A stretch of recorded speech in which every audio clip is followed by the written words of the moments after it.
ಎಲ್ಲರಿಗೂ ನಮಸ್ಕಾರ. ಇವತ್ತಿನ ವಿಡಿಯೋದಲ್ಲಿ ಇಡ್ಲಿ ಹಿಟ್ಟನ್ನು ಉಪಯೋಗಿಸಿಕೊಂಡು ಸ್ವೀಟ್ ಪಡ್ಡುನ ಯಾವ ರೀತಿ ಮಾಡೋದು ಅಂತ ತೋರಿಸ್ಕೊಡ್ತಾ ಇದ್ದೀನಿ. ಹಿಂದಿನ ವಿಡಿಯೋದಲ್ಲಿ ರೇಷನ್ ಅಕ್ಕಿನ ಉಪಯೋಗಿಸ್ಕೊಂಡು ಇಡ್ಲಿ ಯಾವ ರೀತಿ ಮಾಡೋದು ಅಂತ ತೋರಿಸ್ಕೊಟ್ಟಿದ್ದೆ. ಅದೇ ಹಿಟ್ಟನ್ನು ಉಪಯೋಗಿಸ್ಕೊಂಡು ಸ್ವೀಟ್ ಪಡ್ಡು ಯಾವ ರೀತಿ ಮಾಡೋದು ಅಂತ ತೋರಿಸ್ಕೊಡ್ತಾ ಇದ್ದೀನಿ. ಇದು ಮಕ್ಕಳಿಗೆ ತುಂಬ ಇಷ್ಟ ಆಗುತ್ತೆ. ಸೊ ಅದರಿಂದ ನಾನು ಉಳಿದಿರೋ ಹಿಟ್ಟಲ್ಲಿ ಸ್ವೀಟ್ ಪಡ್ಡುನ ಮಾಡ್ತಾಯಿದ್ದೀನಿ. ಈ ಪಡ್ಡು ಮಾಡೋದಕ್ಕೆ ಹಿಟ್ಟು ತುಂಬ ಹುಳಿ ಬಂದಿರಬಾರ್ದು. ತುಂಬ ಹುಳಿ ಬಂದುಬಿಟ್ರೆ ಅಷ್ಟು ಚೆನ್ನಾಗಿರೋದಿಲ್ಲ.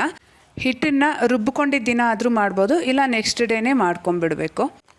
ನಾನು ಈ ಇಡ್ಲಿ ಹಿಟ್ಟಿಗೆ 1 ಕಪ್ಪಷ್ಟು ಬೆಲ್ಲನ ಹಾಕಿ ಚೆನ್ನಾಗಿ ಮಿಕ್ಸ್ ಮಾಡ್ಕೊತಾ ಇದ್ದೀನಿ. ಇಲ್ಲಿ ಸ್ವೀಟ್ ನೋಡಿಕೊಂಡು ಮತ್ತೆ ಬೇಕಾದ್ರೂ ಬೆಲ್ಲ ಸೇರಿಸ್ಕೋಬೋದು. ಇಲ್ಲಿ ಬೆಲ್ಲನ ಮಿಕ್ಸ್ ಮಾಡಿ ಒಂದು 5 ನಿಮಿಷ ಬಿಟ್ಟ ಮೇಲೆ ಹಿಟ್ಟು ಸಹ ತೆಳು ಆಗುತ್ತೆ. ಸೊ ಡೈರೆಕ್ಟಾಗಿ ಬೆಲ್ಲನ ಹಾಕ್ಕೋಬೇಕು. ಕರಗಿಸಿ ಎಲ್ಲ ಹಾಕೋಕ್ಕೋದ್ರೆ ಹಿಟ್ಟು ತುಂಬ ತೆಳು ಆಗಿಬಿಡುತ್ತೆ. ಈಗ ಒಂದು ಚಿಕ್ಕ ಬಾಣಲಿಗೆ 2 ರಿಂದ 3 ಸ್ಪೂನ್ ತುಪ್ಪ ಹಾಕ್ಕೊಂಡು 2 ರಿಂದ 3 ಟೇಬಲ್ ಸ್ಪೂನ್ ಅಷ್ಟು ಹಸಿ ಕೊಬ್ಬರಿನ ಈ ರೀತಿ ಸಣ್ಣ ಸಣ್ಣದಾಗಿ ಕಟ್ ಮಾಡಿ ಹಾಕ್ಕೋಬೇಕು.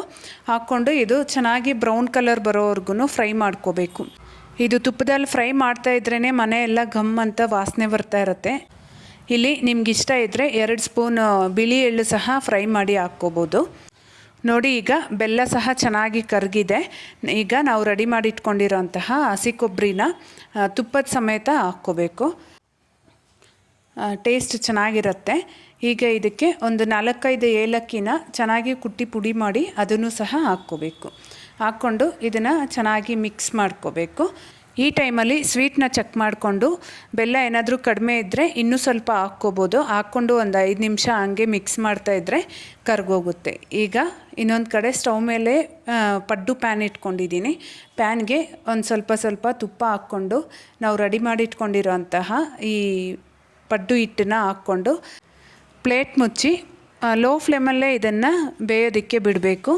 ಆವಾಗಲೇ ಇದು ಒಳಗಡೆವರೆಗೂ ಚೆನ್ನಾಗಿ ಬೆಂದು ಟೇಸ್ಟ್ ಚೆನ್ನಾಗಿರುತ್ತೆ. ಈ ಸ್ವೀಟ್ ಪಡ್ಡು ಅಂತೂ ಮಕ್ಕಳಿಗೆ ತುಂಬ ಇಷ್ಟ ಆಗುತ್ತೆ. ಮನೆಯಲ್ಲಿ ಯಾವಾಗಾದರೂ ಸ್ನ್ಯಾಕ್ಸ್ ಮಕ್ಕಳು ಕೇಳಿದಾಗ ಈ ರೀತಿ ಸ್ವೀಟ್ ಪಡ್ಡುನ ಮಾಡಿಕೊಡಿ. ಮಕ್ಕಳು ತುಂಬ ಇಷ್ಟಪಟ್ಟು ತಿಂತಾರೆ. ನೋಡಿ, ಒಂದು ಕಡೆ ಚೆನ್ನಾಗಿ ಫ್ರೈ ಆಗಿದೆ, ಒಳ್ಳೆ ಕಲರ್ ಸಹ ಬಂದಿದೆ. ಈಗ ಪಡ್ಡುನ ಇನ್ನೊಂದು ಕಡೆ ತಿರುಗಿಸ್ಕೊಂಡು ಒಂದು ಸ್ವಲ್ಪ ತುಪ್ಪ ಹಾಕ್ಕೊಂಡು ಮತ್ತೆ ಇದನ್ನು ಲೋ ಫ್ಲೇಮಲ್ಲೇ ಕುದಿಸ್ಕೋಬೇಕು. ನೋಡಿ, ಒಳ್ಳೆ ಕಲ್ಲರ್ ಬಂದಿರಬೇಕು, ಒಳಗಡೆವರೆಗೂ ಚೆನ್ನಾಗಿ ಬೆಂದಿರಬೇಕು. ಆವಾಗಲೇ ಪಡ್ಡು ಟೇಸ್ಟು ತುಂಬ ಚೆನ್ನಾಗಿರುತ್ತೆ. ನೋಡ್ತಾ ಇದ್ರೇ ಕಲ್ಲರ್ ತುಂಬ ಚೆನ್ನಾಗಿದೆ ಅಲ್ವಾ. ಇದನ್ನು ಈ ರೀತಿ ಪಡ್ಡು ಥರ ಆದರೂ ಮಾಡ್ಕೋಬೋದು, ಇಲ್ಲ ದೋಸೆ ತವ ಮೇಲೆ ಪ್ಯಾನ್ ಕೇಕ್ ಥರ ಸಹ ಮಾಡ್ಕೋಬೋದು. ಅದು ಸಹ ತುಂಬ ಚೆನ್ನಾಗಿರುತ್ತೆ. ನೋಡಿದ್ರಲ್ಲ, ಇವತ್ತು ಮಾಡಿರೋ ಈ ಸಿಂಪಲ್ ಸ್ವೀಟ್ ರೆಸಿಪಿ ನಿಮಗೆಲ್ಲ ಇಷ್ಟ ಆಗಿರುತ್ತೆ ಅಂದ್ಕೊತೀನಿ. ಇಷ್ಟ ಆಗಿದ್ದರೆ ಮಾತ್ರ ಮಿಸ್ ಮಾಡದೆ ಒಂದು ಲೈಕ್ ಮಾಡಿ, ಹಾಗೆ ಚಾನಲ್ನ ಸಬ್ಸ್ಕ್ರೈಬ್ ಮಾಡ್ಕೊಳ್ಳೋದನ್ನು ಮರಿಬೇಡಿ. Thank you.